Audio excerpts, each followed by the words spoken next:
Hi, it's me, Dr. Allison, here again, and today I wanted to talk about what do you put in your birth plan? So, a birth plan is kind of like a guide of how you would like your birth to go, or the things you would like your medical team, your doctor, or your midwife to know on what you would like to happen during your birth and immediately postpartum with baby.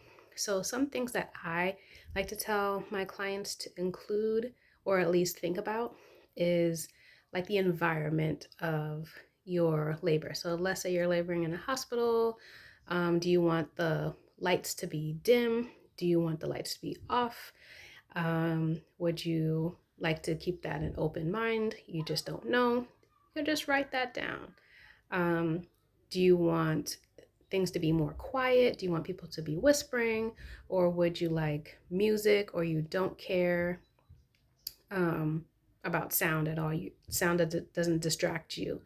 So think about, sound, music. If you want music, that's something dad can help with or partner can help with. Like a music playlist that you may like of things that might be relaxing or get you going or keep you going when things get tough. So that's something to include. Something else is pain medicine. So, do you want pain medicine? Do you want to keep it all natural, unmedicated? Do you want an epidural? Do you want other medication options? So, writing about pain medicine so your nurses can know when you're getting to a higher pain part of the labor, especially active labor and transition. Another thing I like to tell people to think about is um, like forceps, a vacuum? Do you want any other things to help baby come out, or do you want to try as different positions? So there could be forceps to help baby out, vacuum. Are you interested in any of those things, or you're not interested in forceps or vacuum or other devices to help get baby out? Another thing is to think about is do you want to labor in different positions? Do you want to be able to move around? That's a key thing that I tell people to write down, that you want to be able to move around or change positions as you can. Do you want to labor on your back when it's time to push, or do you want to be able to push in whatever position feels comfortable? That's something to include in there too, depending on how you feel when you get to that point. That's something to include.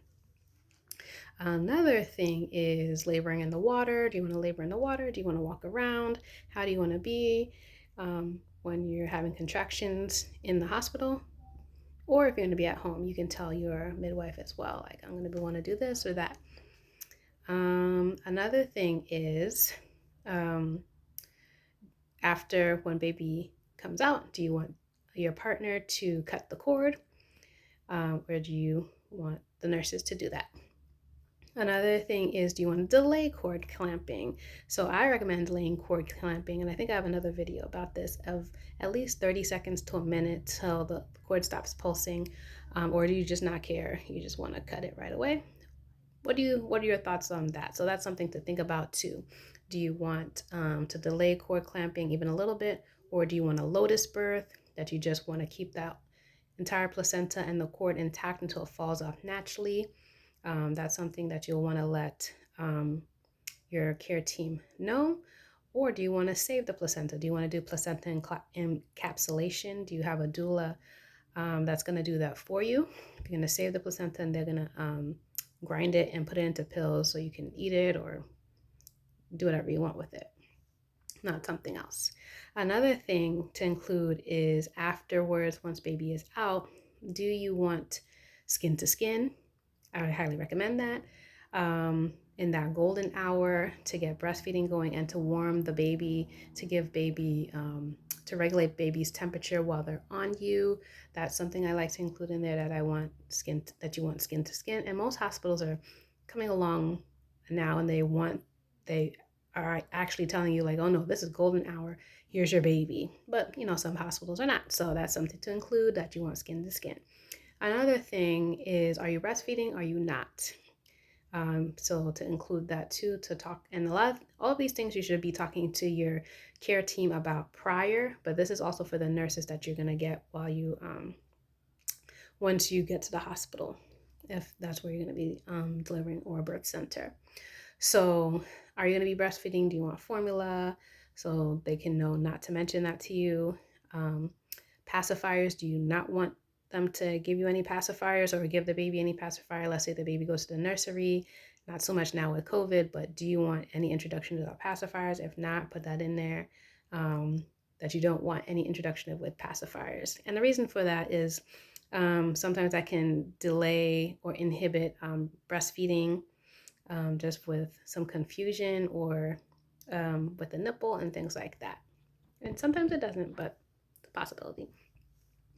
Another thing is vaccines. Do you want to vaccinate your baby? Do you want to delay all those vaccines? Do you just want some? Do you want one? Do you want to delay and say you want it at the first appointment, which is in a couple of days, with a pediatrician? Do you want to just do it in the office? So they'll also give you like declination forms, so you can just decline that you don't want to do those things. But also keep that in mind, that there's a whole bunch of vaccines that they're gonna give, like Hep B, there's vitamin K, there's all these other ones that they're gonna do.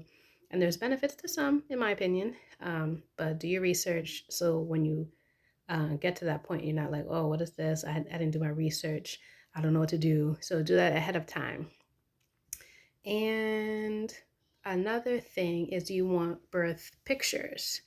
Not so much now with COVID.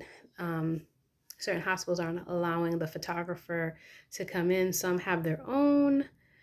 Depending on, and if they do you want that person to come into the room to do photographs? So let your team know, or you can just have that ready, that your partner can do the photos, if they're good at that, in the room. And that's pretty much all that I would include in the birth plan. I don't think I forgot anything. If I did, I'll do a follow-up video. But yes, I hope this was helpful to get you thinking about what to include in your birth plan. And of course, you can also contact me, and I can discuss that further for your individual birthing needs. But okay, I will see you in another video. Bye.